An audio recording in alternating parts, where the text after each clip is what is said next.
Hello everyone. So our today's topic of discussion is project development effort. तो in this discussion हम सारी चीज़ें देखने वाले हैं that exactly project development effort क्या होता है, कैसे हम estimate करते हैं और क्या-क्या factors affect करते हैं everything. So let's start with the discussion. So let's firstly understand that what development effort is.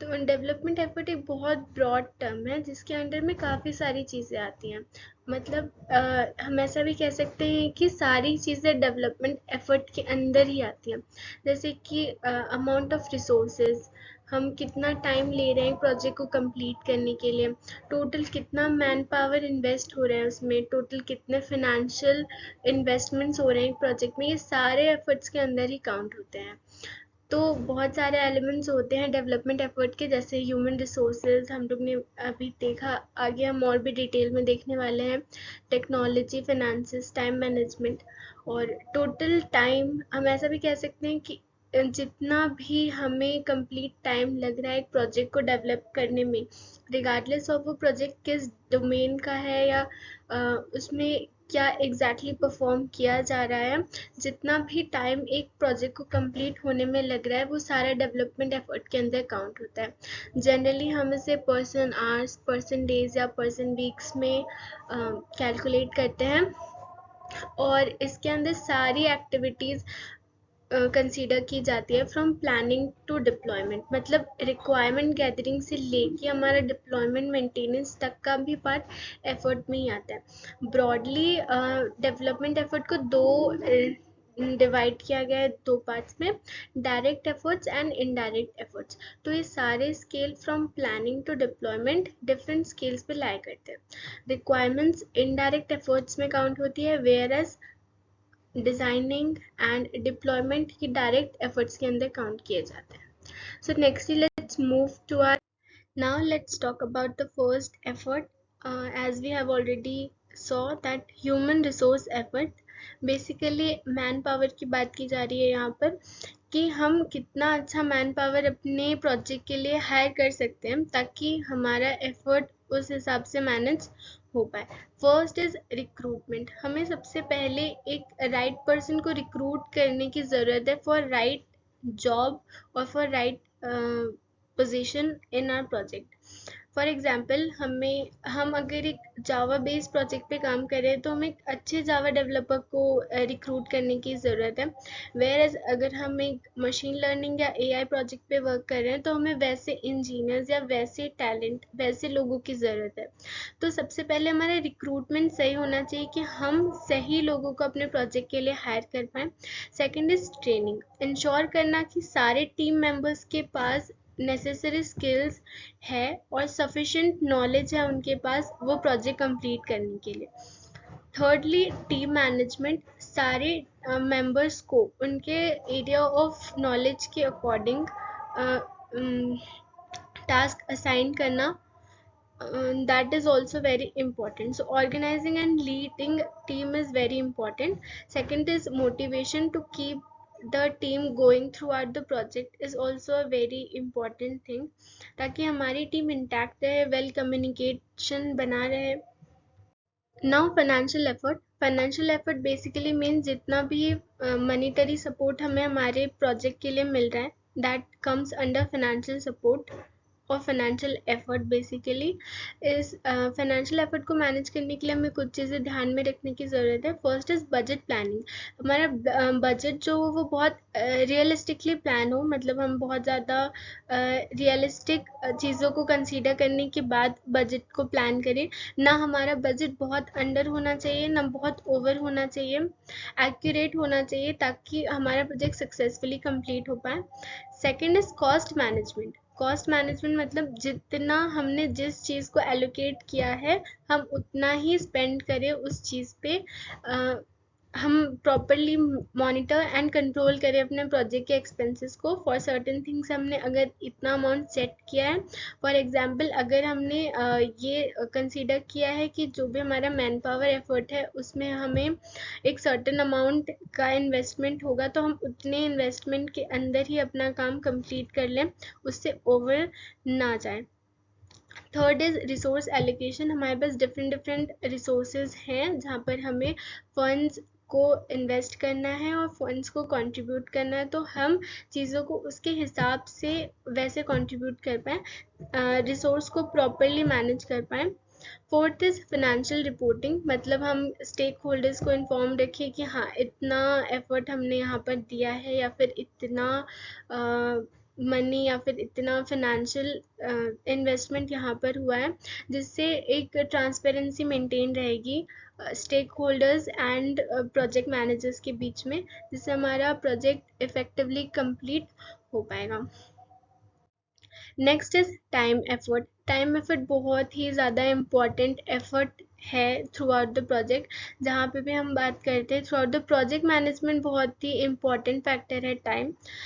इसे मैनेज करने के लिए सबसे पहले first thing which is very important is project scheduling. हमारे पास हर एक चीज़ का शेड्यूल होना चाहिए, टाइमलाइंस एंड डेडलाइंस होने चाहिए कि इतने में रिक्वायरमेंट कंप्लीट होगा, इतने में डिज़ाइनिंग, देन डिप्लॉयमेंट इतने ड्यूरेशन में कंप्लीट हो जाएगा, टेस्टिंग इतनी ड्यूरेशन में कंप्लीट हो जाएगी। हमारे पास एक रियलिस्टिक प्लान होना चाहिए, एक प्रॉपर शेड्यूल होना चाहिए कि हाँ इतने टाइम में ये सारी चीज़ें कंप्लीट हो जाएंगी। Next is milestone tracking. जैसे जैसे हमने शेड्यूल मैनेज किया है, मतलब जैसे जैसे हमने शेड्यूल क्रिएट किया है, उस हिसाब से हमें ट्रैक करते रहना होगा कि फर्स्ट जो हमारा स्टेज था वो इतने में कंप्लीट हो गया, नेक्स्ट इतने में कंप्लीट हो गया, ऐसे various factors. Third is time management. हमें इंश्योर करना होगा कि सारे टीम मेंबर्स या प्रोजेक्ट टीम इफ़िशेंटली अपना टाइम यूटिलाइज कर पा रही हैं, हमारा कोई भी टीम मेंबर या फिर रिसोर्स वैकेंट नहीं होना चाहिए, जिससे हम प्रॉपर यूटिलाइजेशन या फिर मैक्सिमम यूटिलाइजेशन कर पाएँ। सारी चीज़ों को ध्यान में रखें कि हमारे मैन पावर रिसोर्स पे भी इतना इफेक्ट ना आए, हमारे बजट पे भी इफेक्ट ना आए, वैसे हम टाइमली प्रोजेक्ट कंप्लीट भी कर लें। फोर्थ इज डेडलाइन अडेरेंस, मतलब हमें सारी डेडलाइंस को मीट करते रहना होगा। दैट्स वाई हम लोग ने ट्रैकिंग और शेड्यूलिंग को इतना इम्पोर्टेंस दिया है कि अगर हम प्रॉपर मॉनिटरिंग एंड ट्रैकिंग नहीं करेंगे तो हम प्रोजेक्ट को टाइमली डिलीवर नहीं कर पाएंगे। एंड जैसे जैसे अगर हमारा टाइम इंक्रीज होगा, उस हिसाब से हमारा कॉस्ट भी इंक्रीज हो जाएगा। दैट्स वाई टाइम को मैनेज करना बहुत इंपॉर्टेंट है, ताकि हमारा ओवरऑल कॉस्ट भी मैनेज रहे। Next is technological effort. जैसे first in that is tool selection. सबसे पहले हमें राइट टूल्स एंड टेक्नोलॉजीज को सिलेक्ट करने की ज़रूरत है, ताकि अगर हमारे प्रोजेक्ट में क्या सबसे फिट होगा, कैसा होगा। अगर हमारी लाइट वेट वेबसाइट्स है तो हमें कौन से टूल्स यूज़ करने चाहिए, अगर हमारी वेटेड वेबसाइट्स हैं तो हमें कैसे यूज़ करने, कौन से टूल्स एंड टेक्निक्स को यूज़ करने की ज़रूरत है, हम कैसा डिप्लॉयमेंट टेक्निक्स को यूज़ करने की ज़रूरत है, कैसे टेस्टिंग शेड्यूल्स को यूज़ करने की ज़रूरत है। तो ये सारे tool selection and technological effort में कंसीडर किए जाएंगे। सेकेंड इज सिस्टम इंटीग्रेशन, कि नई टेक्नोलॉजीज़ को एग्जिस्टिंग सिस्टम्स, मतलब जो हमारा मेंटेनेंस वाला पार्ट होता है जहाँ पे हम अपडेशन और अपग्रेड करते हैं अपने सिस्टम को, वहाँ पर ये चीज़ें इंपॉर्टेंट होती हैं, ये सारे efforts. Third is software development, कि जब हम लोग डेवलपमेंट एंड इम्प्लीमेंट कर रहे होते हैं सॉफ्टवेयर सोल्यूशन को, तब हमें ध्यान रखना चाहिए कि हम सही टूल्स और सही टेक्नोलॉजीज़ को सिलेक्ट करें, जिससे हमारी वेबसाइट ज़्यादा रियल न्यू मॉडर्न रहे, ताकि क्लाइंट्स, स्टेक होल्डर्स सब लोग सेटिस्फाई हो पाए, वेयरएज हम टीम और प्रोजेक्ट भी उस हिसाब से सिलेक्ट कर पाए। Fourth is innovation. जैसे कि अभी हम लोग ने बात की है कि न्यू टेक्नोलॉजीज़ को प्रोजेक्ट में इंक्लूड करने से प्रोजेक्ट ज़्यादा मॉडर्न, ज़्यादा अच्छा होगा, एंड यूज़र्स एंड क्लाइंट्स के लिए भी वो बेनिफिशियल होगा। सो प्रोजेक्ट मैनेजमेंट पर्सपेक्टिव से भी ये चीज़ें बहुत इंपॉर्टेंट है as a project manager to consider. Next is collaborative effort. सबसे ज़्यादा इम्पॉर्टेंट है, जब हम टीम में काम कर रहे होते हैं तो हमें कोलैबोरेटिव वे में काम करना होता है, कि सारे टीम मेंबर्स के बीच में एक ट्रांसपेरेंट कम्युनिकेशन हो, सबको ये पता हो कि क्या हो रहा है, कैसे हो रहा है। So first in this is team coordination. हम ये इंश्योर कर पाएँ एज अ प्रोजेक्ट मैनेजर कि इफेक्टिव टीम वर्क और कोलैबोरेशन हो रहा है, ट्रांसपेरेंट कम्युनिकेशन है टीम मेंबर्स, प्रोजेक्ट मेंबर्स के बीच में। स्टेक होल्डर इंगेजमेंट, जैसे कि एजाइल मेथोडोलॉजीज में हम लोग देखते हैं कि वहाँ पर स्टेक होल्डर इंगेजमेंट भी काफ़ी ज़्यादा होता है, जिसकी वजह से हम एक ज़्यादा एफिशिएंट प्रोडक्ट डिलीवर कर पाते हैं, क्योंकि उसमें हम ज़्यादा फीडबैक कंसीडर कर पाते हैं। तो वैसे स्टेक होल्डर इंगेजमेंट भी इम्पॉर्टेंट है, ताकि जो हमारा एंड प्रोडक्ट हो वो स्टेक होल्डर्स या क्लाइंट्स के हिसाब से हो। Third is conflict resolution. जितने भी विद इन टीम कॉन्फ्लिक्ट्स हैं, फॉर एग्जांपल समटाइम्स हम शायद डेडलाइंस को मीट नहीं कर पाए, या फिर मिसकम्युनिकेशन हो गया, मिसमैनेजमेंट हो गया, तो ये सारी चीज़ों को भी रिजॉल्व करना is very important point two consider for a project manager. And the fourth is communication, obviously open and effective communication होना चाहिए, transparent communication होना चाहिए, तभी जाके हमारा जो मेन प्रोजेक्ट है वो सक्सेसफुल हो पाएगा, बिकॉज अगर with in the team environment अच्छा रहेगा तो हम अच्छा प्रोजेक्ट डिलीवर कर सकेंगे। नेक्स्ट इज, अब हम लोग देखने वाले हैं प्रोजेक्ट एफर्ट को कैसे कैलकुलेट किया जाता है। सबसे पहले इसमें कुछ स्टेप्स डिफाइन है। तो सबसे पहले इज डिफाइन प्रोजेक्ट स्कोप। हमें सबसे पहले प्रोजेक्ट स्कोप को डिफाइन करने की ज़रूरत है कि एग्जैक्टली हमारा प्रोजेक्ट क्या है, हम लोग क्या बना रहे हैं, हमारे पास रिक्वायरमेंट्स वैसी होनी चाहिए। Second is develop work breakdown structures. Basically ये होते हैं कि हम एक बड़े प्रोजेक्ट को छोटे छोटे रिक्वायरमेंट्स मॉड्यूल में डिवाइड कर लेते हैं, और उस मॉड्यूल को फिर हम वैसे टीम डिवीजन करते हैं मॉड्यूल वाइज, या फिर विद इन लाइक एक बड़े स्ट्रक्चर को छोटे छोटे स्ट्रक्चर में डिवाइड करके फिर कंप्लीट किया जाता है। थर्डली, हम अब इस स्टेज में हर एक टास्क, मतलब अब हमने छोटे छोटे टास्क में उसको डिवाइड कर लिया, उसके बाद हर एक टास्क का एफर्ट कैलकुलेट किया जाता है।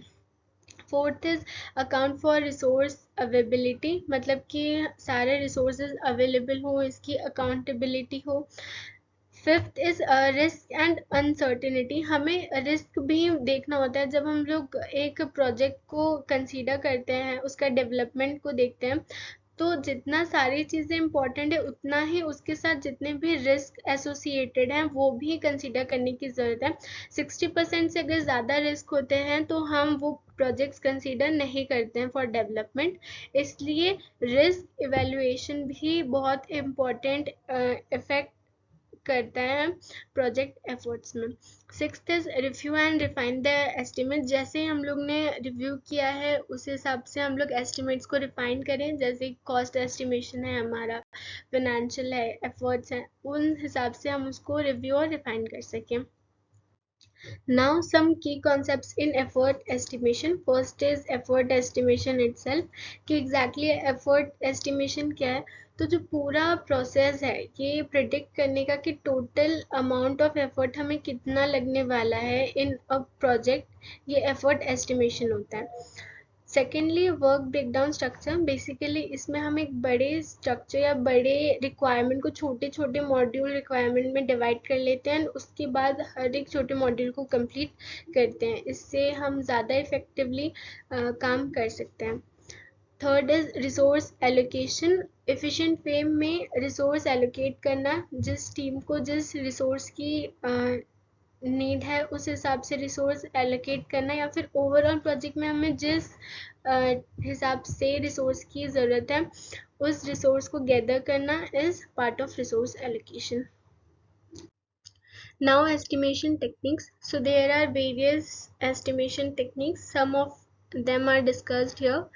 First is expert judgment. Expert judgment technique में basically already ऐसे लोगों की टीम हम लोग क्रिएट या हायर करते हैं जिन्होंने सिमिलर प्रोजेक्ट्स पे काम किया होता है।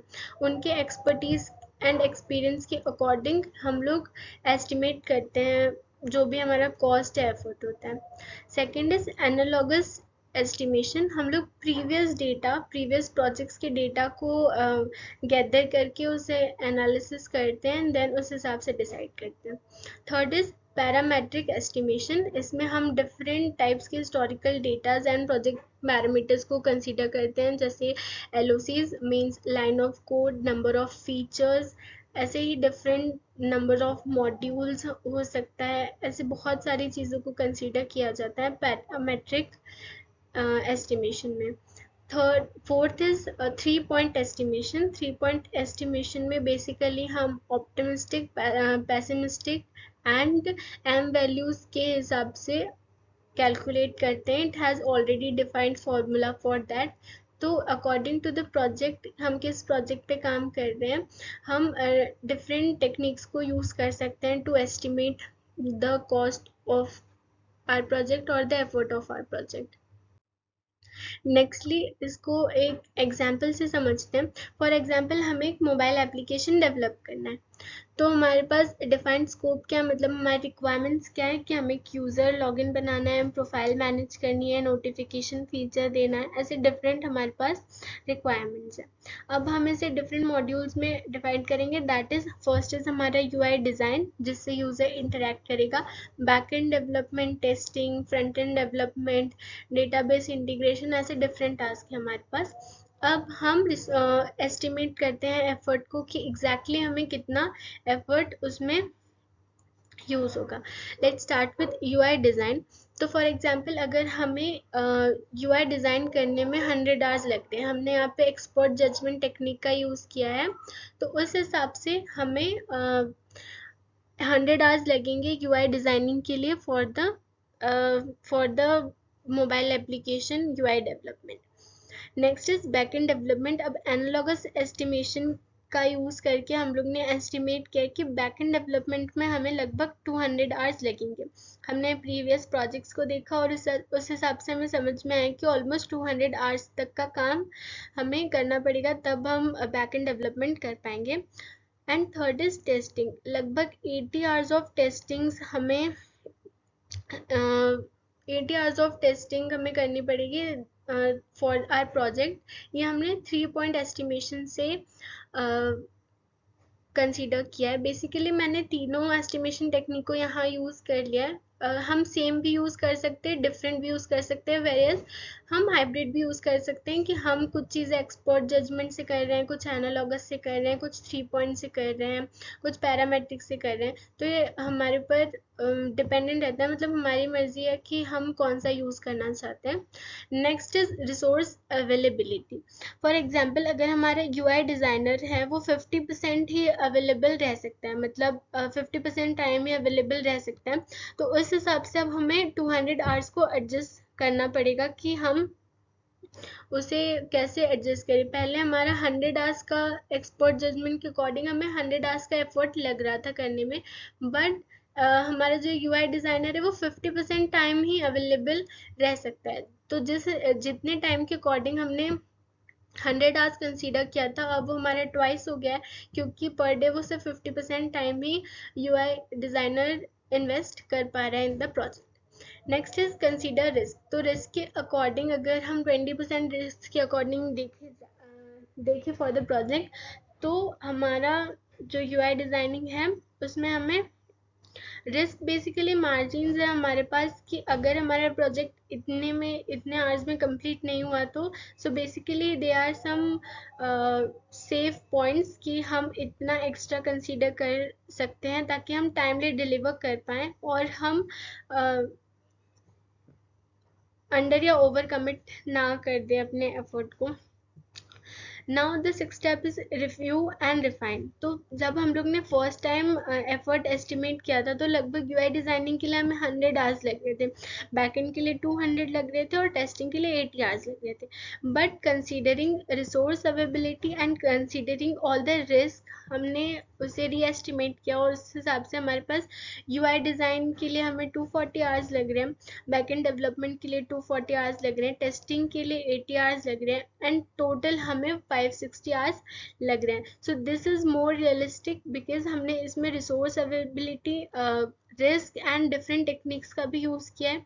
तो it is most probable that हम इतने आवर्स में अपना project in reality efficiently complete कर पाएंगे। Now factors influencing development effort. ऐसे कुछ फैक्टर्स होते हैं जिसकी वजह से हमारा जो डेवलपमेंट एफर्ट है वो इन्फ्लुएंस हो जाता है। फॉर एग्जाम्पल मतलब जितना भी हम लोग ने एफर्ट कैलकुलेट किया है वो कम या ज़्यादा हो सकता है। First is project complexity. अगर हमारा प्रोजेक्ट बहुत ही कॉम्प्लेक्स है, अगर हम बहुत ही कॉम्प्लेक्स प्रोजेक्ट्स पे काम कर रहे हैं, जैसे रिसर्च प्रोजेक्ट्स होते हैं या फिर हायर मॉडलिंग डेवलपमेंट प्रोजेक्ट्स होते हैं, तो ऐसे प्रोजेक्ट्स में की कॉम्प्लेक्सिटी ज़्यादा होने के कारण हमें टाइम भी ज़्यादा लग सकता है, तो this is one parameter that can hamper our effort estimation. Next is resource availability, जिस हिसाब से हमारा रिसोर्स प्रेजेंट होता है या नहीं होता है, that is also a factor. Scope changes, जैसे कि हमारा रिक्वायरमेंट चेंज होता है, तो उस हिसाब से भी हमारा एफर्ट एस्टिमेशन चेंज हो सकता है, बिकॉज एक कोई एक फीचर पहले था जो कम एफर्ट ले रहा था, जो जल्दी डेवलप किया जा सकता था, बट अब न्यू रिक्वायरमेंट्स उसमें ऐड हो गई हैं, तो that requirements also need development times and development effort, तो उसकी वजह से भी हमारा डेवलपमेंट एफर्ट हैम्पर हो सकता है। और उसके बाद होते हैं एक्सटर्नल डिपेंडेंसीज, कुछ एक्सटर्नल डिपेंडेंसीज हो सकती हैं जो बहुत ही ज़्यादा अनप्रिडिक्टेबल हो सकती है। फॉर एग्जांपल, अगर हमारे मैन पावर रिसोर्सेज में कोई प्रॉब्लम आ गई, किसी की हेल्थ इशू या ऐसा कुछ हो गया, तो वो अपने उतने एम्पल आवर्स मतलब हम लोग ने कंसीडर किया था, फॉर एग्जांपल हर एक डेवलपर 40 आवर्स कंट्रीब्यूट करेगा for this project, whereas कुछ डेवलपर्स उतना amount of time efficiently contribute नहीं कर पाए, तो that is also a problem that could hamper. And fifth is risk management, अगर हमने आइडेंटिफाई नहीं किया है प्रॉपरली रिस्क को एंड प्रिवेंशन टेक्निक्स नहीं यूज किए हैं, तो that is also one thing that could hamper. So basically we need to identify and mitigate risk as well. ना nextly importance of effective effort management, बहुत ज़्यादा important है effort management, because ताकि हम मैक्सिमम रिसोर्स यूटिलाइजेशन कर पाएँ, optimal resource utilisation, हम ये इंश्योर कर पाएँ कि हम इफ़िशिएंटली सारे रिसोर्सेज यूज़ कर पा रहे हैं। सेकेंडली, टाइमली डिलीवरी बहुत इंपॉर्टेंट एस्पेक्ट होता है किसी भी प्रोजेक्ट का, to deliver the project timely. Now next is cost control, timely अगर हम सेम बजट के अंदर डिलीवर करना चाहते हैं, तो इट्स वेरी इंपॉर्टेंट कि हम इफेक्टिव एफर्ट मैनेजमेंट करें, सारे रिस्क का ध्यान रखें, plus with time monitor and scheduling हम प्रॉपर तरीके से करें, ताकि हमारा एफर्ट ना बढ़े, हमारा कॉस्ट ना बढ़े, हमारा बजट ना बढ़े उस हिसाब से। And fourth is quality assurance, this is a very important factor that we need to discuss, is quality assurance. Delivering high quality content is very important, अगर हम हाई क्वालिटी प्रोजेक्ट्स डिलीवर कर पाएंगे अपने क्लाइंट्स को, तो basically it will build the trust and build the goodwill and image of the company and of the team. That is very important for the clients and stakeholder to trust the company, to trust the employees, so that it could be a good business as well. So project managers also need to consider that one, that they should deliver quality products.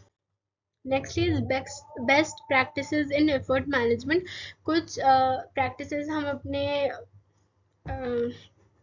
Normal effort management में include कर सकते हैं, ताकि हम ज़्यादा अच्छे से effort management कर पाएँ। First is define clear objectives, सबसे पहले हमारे पास क्लियर ऑब्जेक्टिव्स होने चाहिए, क्लियर रिक्वायरमेंट्स होनी चाहिए, देन ओनली हम प्रॉपर रिसोर्स एलोकेशन कर पाएंगे, मैन पावर का भी, फाइनेंशियल एफर्ट्स का भी, सारी चीज़ों का। Next is use project management tools, हम काफ़ी सारे टूल्स यूज़ कर सकते हैं फॉर मॉनिटरिंग एंड शेड्यूलिंग, तो वो भी एक बहुत अच्छी प्रैक्टिस मानी जाती है in terms of effort management. Fourth is regular monitoring, बहुत इंपॉर्टेंट है, ताकि हम जो डेडलाइंस एंड माइलस्टोन्स हम लोग ने सेट किए हैं वो हम अचीव कर पा रहे हैं या नहीं, ये देखना is very important. Fourth is adaptability, हमें फ्लेक्सिबल होने की ज़रूरत है, ताकि हम एफर्ट सही जगह पे पुट इन कर पाए, एंड जैसे जैसे प्रोजेक्ट की नीड्स चेंज हो रही है, वैसे वैसे हम अपनी टीम में भी चेंज कर पाए, एंड हमारा जो वर्क एलोकेशन था, रिसोर्स एलोकेशन था, उसमें भी चेंज कर पाए। तो on the contrary of being rigid, flexibility and adaptability is very important for a good effort management. So conclusively now, through out the discussion हम लोग ने जो भी देखा कि प्रोजेक्ट डेवलपमेंट एफर्ट बहुत सारे टाइप्स के होते हैं, जैसे हम लोग ने देखा human, financial, time, technology and collaborative, ऐसे काफ़ी सारे एफर्ट्स होते हैं in a single project. Secondly, effective effort management ensures optimal resource utilization, timely delivery, cost control, and quality assurance. As we have already seen in the previous slides as well, that कि अगर हम effective effort management करते हैं तो हम resource का proper utilisation कर पाएंगे, टाइमली डिलीवरी कर पाएंगे, हम कॉस्ट भी कंट्रोल कर पाएंगे. फॉर एग्जांपल कि अगर हमने टाइमली डिलीवरी की तो it's a very rare chances कि हम अब द बजट हमारे जाएं. एंड मॉनिटर और शेड्यूल करने की वजह से हम एक क्वालिटी भी अश्योर कर पाएंगे कि जो भी हमारा काम हो रहा है वो प्रॉपरली और बहुत अच्छे से हो रहा है. Third is balancing various efforts is very crucial, मतलब हमारे man power efforts, financial efforts, technological efforts, collaborative efforts and timely efforts, सबको अच्छे से मैनेज करना is very important for a good project management या फिर for a good project delivery. So this is a very important role of a project management manager or to handle all the efforts. Fourth is understanding and managing different types of project efforts can significantly enhance project outcomes. And lastly, apply best practices, continuously monitor and adjust efforts to adapt to the changing project needs. So conclusively, this is the conclusion of the discussion, जहाँ पर हम लोग ने देखा different type के efforts, उनका क्या effect होता है, क्या बेस्ट प्रैक्टिसेस हमें इंक्लूड करनी चाहिए, एंड एज प्रोजेक्ट मैनेजर्स हमारा क्या रोल होता है for a good project management and effort management. So if you watched the video till end, thank you so much for watching, and let's end the discussion for now.